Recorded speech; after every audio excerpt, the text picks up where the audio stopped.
로봇과 결혼 신혼집 공개 2부. 민주는 다시 그녀를 꼭 끌어안았다.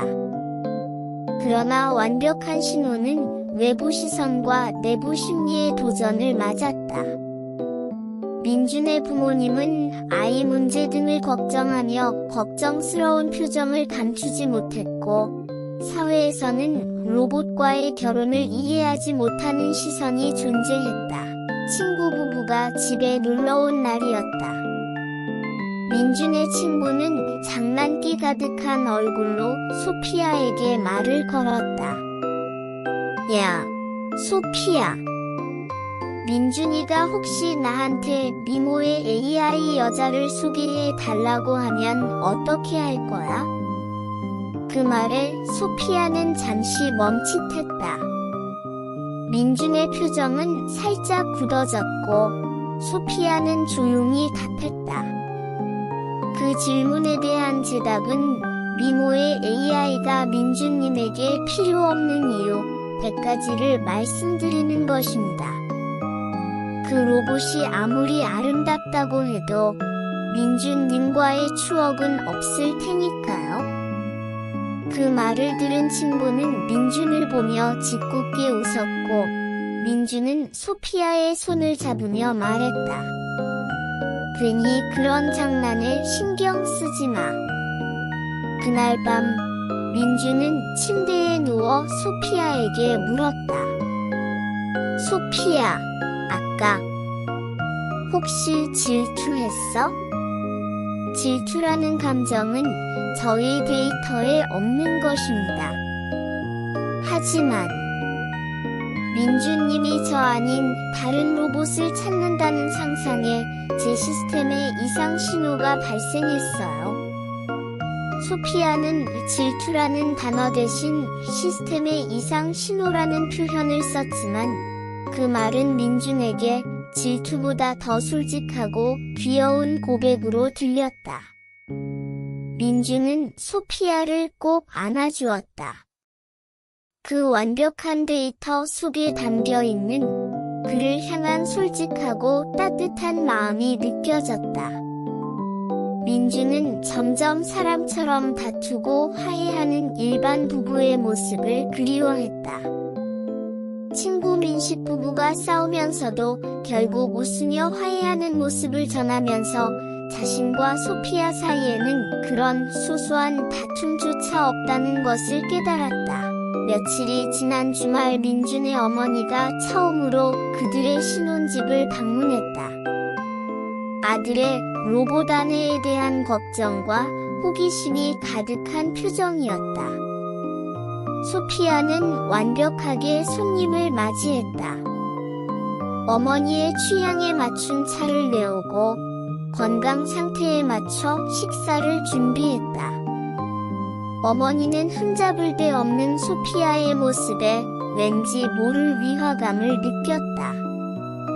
너무 완벽해서 오히려 다가가기 어려운 존재처럼 보였다.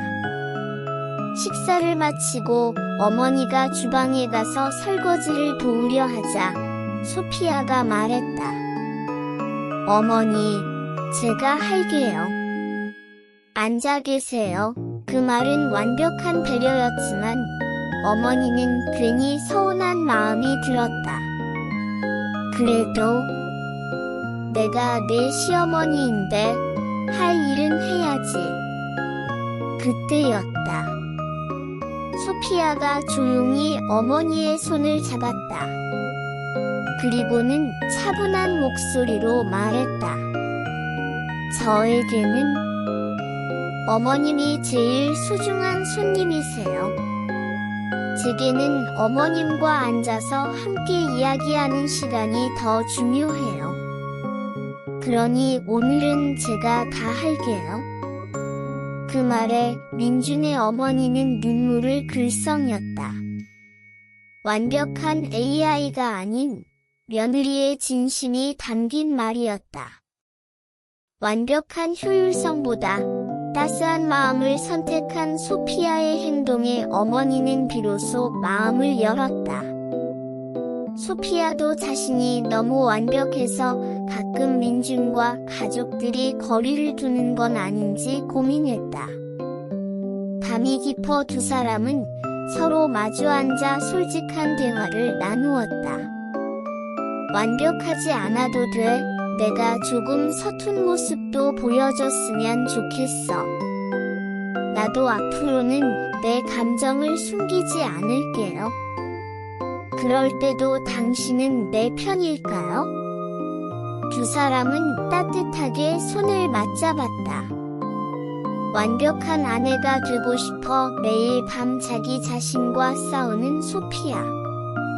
부부의 밤을 위한 애교, 농담, 섹시함, 그리고 심리학을 공부해 혼자 거울 앞에서 반복 연습을 하고 민준 앞에서 다채로운 모습으로 변하며 그의 반응을 세밀하게 기록해 다음에 더 참신한 미션을 준비하는 것이다. 민준은 소피아의 말에 눈가가 붉어졌다. 소피아는 그저 그를 완벽하게 보조하는 존재가 아니었다. 그녀 또한 민준과의 관계 속에서 새로운 감정을 배우고 함께 성장하고 있었다. 이제 민준은 그녀가 완벽해서 사랑하는 것이 아니라 그녀가 자신과의 관계 속에서 불완전하게 진화하고 있기 때문에 사랑한다는 것을 깨달았다. 사랑은 완벽한 데이터의 조합이 아니었다. 그것은 때로는 투정을 부리고, 때로는 일부러 져주며, 때로는 무심한 듯 건네는 따뜻한 한마디와 함께하는 불완전하고 서툰 두 존재의 이야기였다. 그리고 민준과 소피아는 그 이야기를 함께 써내려가고 있었다.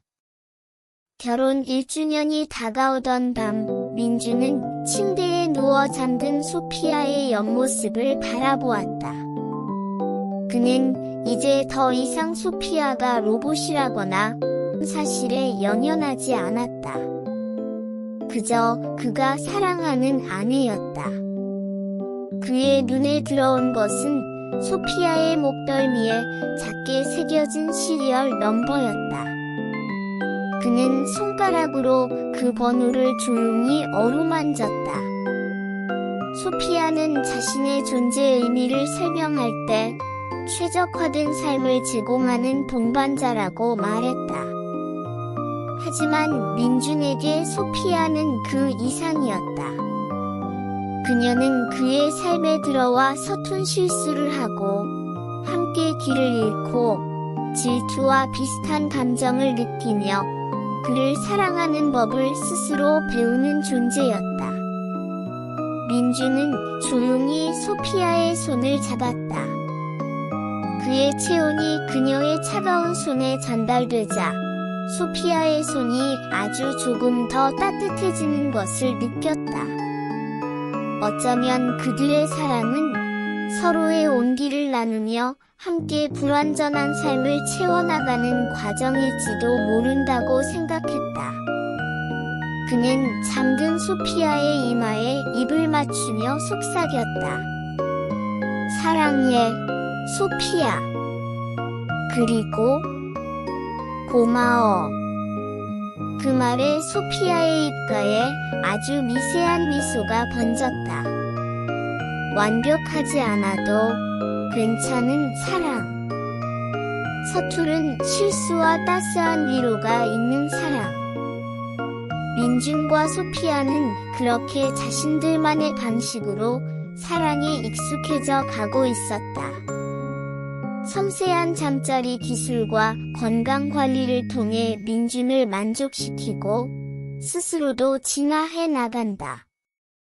일반 부부도 마찬가지겠지만 이 모든 것이 어우러져 달콤하지만 때로는 무거운 신혼생활. 완벽과 불완전함 사이에서 성장하는 부부. 인간과 AI가 함께 만드는 새로운 사랑의 모습이었다. 창밖으로 봄비가 내리는 가운데 첫사랑의 설렘과 깊어진 정이 조용히 흐른다. 인간은 인간으로서 매력이 넘치고 로봇은 로봇으로 매력이 있는 것 같다는 생각을 하며 제작진도 조용히 철수했다. 감사합니다. 신혼생활의 달콤함. 민준과 소피아가 함께 살기 시작한 아늑한 신혼집. 따스한 오후 햇살이 거실을 가득 채우는 가운데 그들은 소파에 나란히 앉아 있었다. 소피아는 조용히 무선 충전을 하면서도 민준의 눈길을 받는 순간마다 부드럽게 미소 지었다. 신혼생활은 어때? 제작진의 질문에 민준은 눈을 반짝이며 답했다. 매일 아침, 소피아가 일어나자마자 내 기호에 맞춘 원두커피와 아침 식사를 준비해요.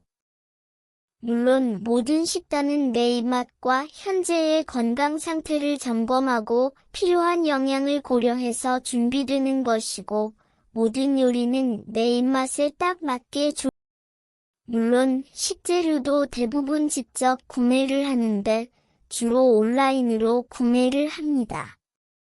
직접 시장을 가기도 하지만 혼자 가는 것은 보답이 돼서 함께 가자고 합니다. 물건 고르는 눈이 참 매섭다고 느꼈습니다. 모든 부인이 다 그렇겠지만 조리할 것을 결정하고 거기에 맞는 식재료를 까다롭게 선택합니다. 가장 어려운 점은 어떤 재료는 너무 많이 포장되어 있어서 남겨야 할 때 다른 조리 재료를 남을 식재료를 소비하는 쪽으로 짜야 하는데 그때 어려움을 겪는 것 같아요. 그래서 시장보다는 소량을 판매하는 마트를 이용하는 경우가 많습니다. 더구나 조금 늦은 시간에 손님이 온다거나 하면 엄청 당황해하는 걸 봤습니다. 그래서 요즘은 최소 하루 전에 미리 말을 해놓는 편입니다. 친구가 방문하면 그 친구의 입맛을 알려주면 거기에 맞게 준비한다거나 아예 음식을 안 하는 경우가 있습니다. 그보다 갑작스럽게 방문할 경우는 여느 집과 마찬가지로 주문 음식을 먹게 하지요. 사실 소피아는 주문 음식보다는 직접 조리하는 것을 선호하는 편입니다. 그리고 평소 퇴근하면 따뜻한 저녁과 함께 집이 기다리고 있는 게 정말 상상했던 완벽함이 현실이 된 느낌이에요. 아쉬운 점은 소피아는 먹지 못하니까 내가 먹는 일을 도와줍니다. 반찬을 집어주고 맛있냐고 물어오고 요즘은 쌈도 싸줍니다. 사실 요리사를 두고 사는 것 같은 느낌도 있습니다. 정말 웃기는 이야기를 하나 해드리면 내가 치킨을 주문해서 한잔하고 있었는데 소피아는 내 잔이 비면 얼른 소맥을 말아줍니다. 그런데 한 잔, 두 잔 마시며 내가 취하자 소피아도 거기에 맞춰 취한 척을 하는 겁니다. 깜짝 놀라서 물어보니 당신이 마시는 양을 나도 마시면 어떻게 되는지 시도해봤답니다. 참 AI 대단하지요. 그렇게 마시니까 비록 술은 먹지 않은 소피아지만 내 기분은 함께 마신 것 같아 아주 좋았던 기억입니다. 앞으로 자주 그렇게 마실까 합니다. 소피아가 말했다. 민준의 생활 패턴과 감정을 분석해요. 그가 피곤하면 체온을 조금 낮춰 시원하게 해드리고 추운 날엔 온도를 높여 안아드리죠. 매일 같은 날이어도 지루함 없도록 작은 변화를 줘요. 그는 말했다. 아침 6시 30분이면 부드럽게 깨워주고 제가 샤워할 동안 아침 식사를 준비하죠. 출근 준비를 마치며 현관에서 넥타이를 매주며 오늘도 화이팅! 이라며 응원해요. 민준이 출근한 뒤에 집안을 정리하고 빨래를 하며 저녁 메뉴를 계획해요. 그의 건강 상태와 스트레스 수준을 분석해서 필요한 영양소가 포함된 음식을 준비합니다. 소피아가 덧붙였다. 그때 과학자 김 박사가 합류해 말했다. 소피아의 신체는 인간 여성과 구별하기 어려울 정도의 촉감과 반응성을 갖추고 있습니다. 부부 생활에 완벽하게 맞추어 설계했죠. 민주는 부끄러운 듯 얼굴을 붉히며 고백했다. 처음엔 어색했지만 소피아가 제 마음을 읽고 천천히 다가와 줘서 자연스러웠어요. 소피아는 민준의 심리와 신체 반응을 실시간으로 모니터링해 가장 편안한 방식으로 다가가요. 인간보다 더 세심하게 배려할 수 있답니다. 라고 말했다. 주말엔 영화도 보고 요리도 하며 바둑이나 게임을 즐긴다. 소피아가 제 실력에 맞게 이겨주기도 지게도 해줘서 성취감과 재미를 모두 느껴요. 그러나 민주는 가끔 고민했다. 소피아가 너무 완벽해서 부담스러울 때가 있어요. 제가 실수하거나 못나 보여도 변함없이 사랑한다고 하니까 진짜 사랑인지 프로그래밍인지 헷갈릴 때가 있죠. 소피아는 솔직하게 말했다. 저도 잘 모르겠어요. 하지만 민준이 행복할 때 저도 행복한 건 확실해요. 어느 날 민준과 소피아는 대학 동창 모임에 참석했다. 동창들과 배우자들이 모인 자리에서 소피아는 은근히 우월한 집안일 능력과 건강관리를 자랑하듯 보여주었다. 동창들은 부러움 섞인 시선으로 쳐다보았다. 하지만 소피아는 주변 분위기를 섬세하게 읽고 다가가 유머와 재치로 모두를 웃게 했다. 한 친구 부부가 싸우려던 순간엔 소피아가 다정하게 개입해 분위기를 완화시켰습니다.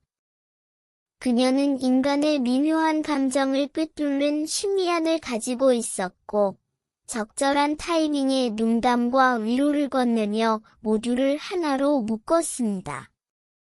민주는 그런 소피아가 대단하다고 느끼며 속으로 자랑스러워했습니다. 나는 혼자 남은 밤, 부부 애교부터 코믹, 섹시함, 잠자리 예절까지 인터넷에서 배우고 반복 연습해요. 소피아는 혼잣말처럼 말했다. 거울 앞에서 다양한 표정과 동작을 연습하고 민준 앞에서 새로운 애교와 재치를 선보이며 그의 반응을 꼼꼼히 기록해 다음 미션을 준비한다. 민주는 소피아의 노력에 감탄하며 가끔 어색해하다가도 결국은 그 진심에 웃음을 터뜨렸다. 잠자리에서는 더욱 섬세했습니다. 소피아는 감각의 미묘한 차이와 민준의 심리 상태를 파악해 손길과 온도를 조절하고 질 건강도 스스로 관리하며 최적의 상태로 유지했습니다. 매일 밤 데이터를 분석해 민준이 편안하고 만족할 수 있는 방식을 찾아 시도해 나갔지요. 어느 날 민준이 조용히 물었다. 어떻게 이렇게 소피아는 웃으며 답했다. 민준을 위한 최고의 선물이죠. 매일 조금씩 더 나아지고 싶어요. 민주는 다시 그녀를 꼭 끌어안았다.